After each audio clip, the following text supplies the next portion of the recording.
આજે આ રાખે આય આ જોતે આય જોતી આવી આજે 8 દિવસે તડકો નીકળ્યો તે ગાઉન પહેરીને મંડી પડી જ કામ કરવા 5:45 જેવું થઈ ગયું. આજ બાપા બેહવાનો ટાઈમ જ નથી મળ્યો. 2 મશીનમાં કપડાં ધોયા, પછી જે ભીના હતા એ બધા તડકે નાખીને મૂકવા, અને હજી 2-3 મશીન થાય એમ છે. ઓલાના નવા કપડાં છે ને, બહાર ગામ ગયો તો વર્ષાબેન, તમે કહેતા હતા કે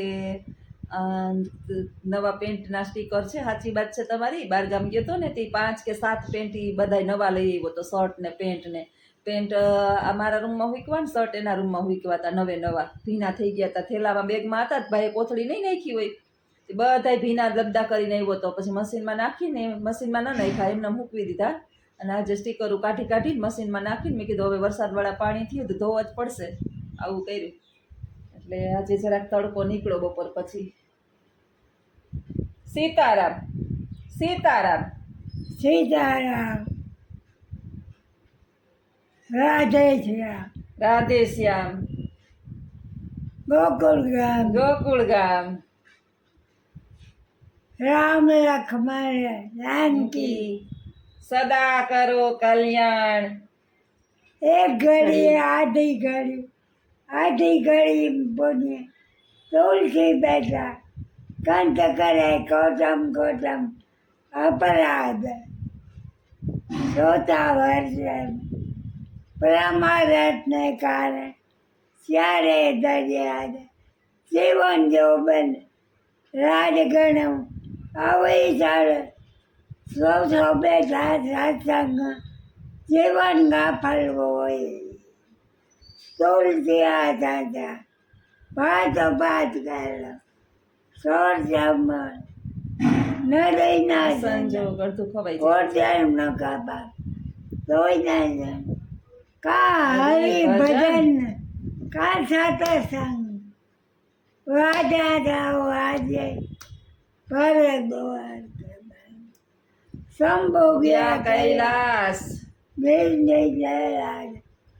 શ્યાવ રામચંદ્ર જય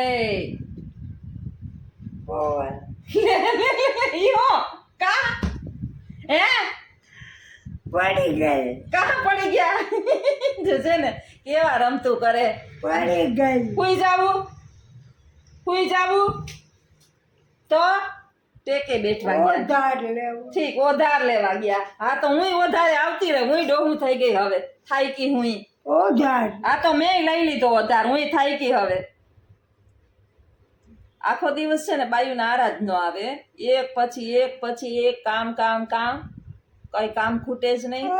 અને ગુજરાતીમાં આપણે કહેવત છે કે ગંધારું ગમે નહીં અને હારું હવાય નહીં. એટલા થાકીએ ને આપણે. હમણાં ચોમાસાની અંદર છે ને ડબલ કામ થાય. ચંપલ પહેરી અને હાયલા આવે ઘરમાં. એટલે બહારની માટી ને ધૂળ ને પુરુષોને કંઈ પડી ન હોય. એટલે આપણે કેટલા જીવ બળતા હોય. લાદીની અંદર એના ડાઘા કરેતી એ હિસાબ કરે રાખવાના.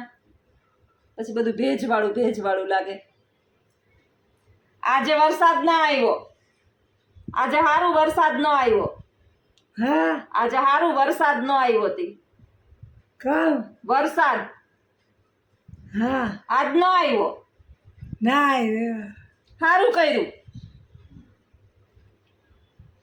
બાઈ બાર બેહી લીધું. હું કામ કરતી આ હતી ને. જરાય ન થાય આજ જરાય નતા આવ્યો ને. આજે તો બપોરે હું નહોતી નહીં તો બહુ કપડાં સરસ સુકાઈ જાય. બપોરે તો સરસ તડકો હતો. સવારમાં 11 વાગ્યાનો તડકો હતી. 12-1 વાગ્યા સુધી સરસ તડકો હતો.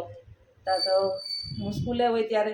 અને બાને તો બિચારાને હવે કાંઈ દહીં ઉકલે નહીં કે ભીના કપડાં રૂમમાંથી લઈને ઓલામાં નાખીએ.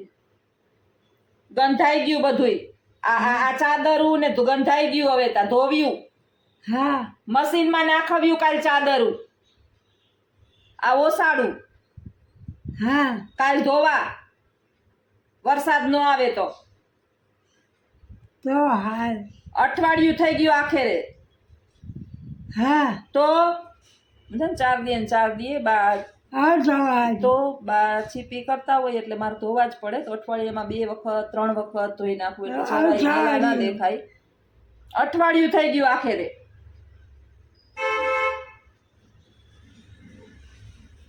ચાર પાંચ હમણાં વખત ધોઈએ ને આપણે. 2-3 વખત તો અઠવાડિયામાં ધોઈએ જ. હા આજ નથી આવ્યો.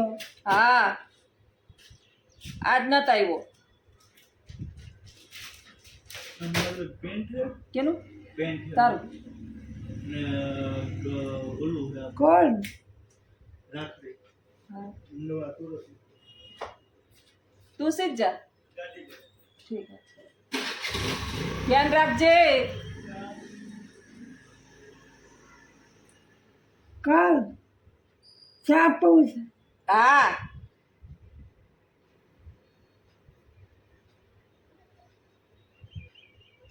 બાને મજા આવે વરસાદ ન આવે ને તો, કારણ કે વરસાદ આવે એટલે ન બાર ઓટલે બેહાય, બધી બાજુ પાણી, ફરિયામાં લપટવાની બીક લાગે, ઘર ભીનું ભીનું લાગે. તમ ગમે ખીચડી ઓરે. હા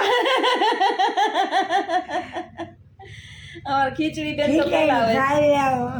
6 સાડા 6 હમણાં બંધાણ થઈ ગયું. અરે બાને મીરા. 6 થાય ને એટલે મારે કોઈ ખીચડી જાઉં સુઈ જાય. પછી 6:30 થાય એટલે બધું 6:30 વાગ્યામાં એને ખવડાવી દઉં. ગમે ત્યાં ઉઠવું પડે. ગમે ત્યાં ઉઠું પછી લાખી ઉઠે ને જ્યોતિ જાગે. હા લાખી ઉઠે ને જ્યોતિ જાગે. હા હા લાખી બાઈ વેલા હુઈ જાય. રાતે ના ખાવ રાતે તો હમણાં રાતે હું કોઈ દી ખાઉં. રાતે ન ખાવ. બે અમે આના ખાઈ 6:30 વાગ્યા હો. 6 વાગ્યામાં 6:30 વાગ્યામાં હું જેટલી વેલી થાય ને એટલી એને દઈ દઉં. જાજે હજી મૂકી નથી ખીચડી. હમણાં એને કીધું કે મેં મૂકી દીધી. હું તો ખોટું બોલવી એની પાસે.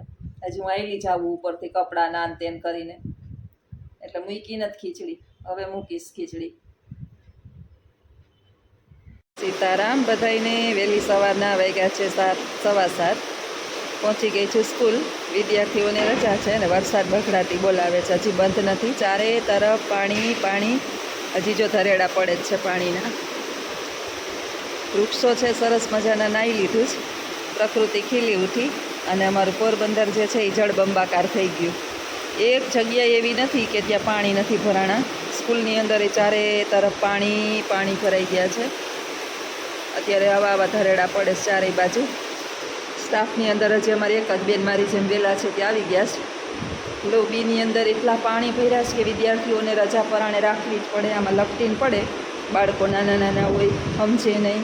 આટલા પાણી લોબીની અંદર ભરાઈ ગયા છે. જો આખી આ લાદી છે ને એ પાણીની જ ભરેલી છે. ધરેડા વહી જાય છે. બધે પાણી ભર્યા છે. અને હજી તો કાળું ડિબાંગ આકાશ છે. હજી કહે છે કે 2 કે 3 દિવસની આગાહી છે આવીને આવી. વરસાદ બગડાટી બોલાવે છે. બંધ થવાનું નામ નથી લેતો. દરિયાની અંદર કિનારે પોરબંદર દરિયાકાંઠે આવેલું એટલે લો પ્રેશર થવાનું જ છે. આ પરિસ્થિતિનું નિર્માણ થયું છે અમારા પોરબંદરની અંદર. બધે ચારે તરફ આકાશ જો દેખાય, કાળું ડિબાંગ છે. હજી આ કેટલો વરસ છે ને એની કોઈ ખાતરી નહીં. પક્ષીઓને વરસાદ નથી લાગતો, કબૂતરને બેઠા છે છાના મના. સીતારામ બધાઈને. સુખ આપવું કે કોઈનું દુઃખ ટાળવું એ આપણા હાથની વાત નથી, પરંતુ કોઈના સુખમાં આડે આવવું કે કોઈના દુઃખનું નિમિત્ત બનવું એ ચોક્કસ આપણા હાથની વાત છે. મિત્રો, સુંદર મજાના આપણા ગુજરાતી સાહિત્યની અંદર અનેક સુવિચારો આપેલા છે. અને ગુજરાતી સાહિત્ય ભંડોળ તો આપણું એટલું બધું સુંદર મજાનું છે કે તમને અનેક સુભાષિતો મોતીઓથી ભરેલા મળી રહે.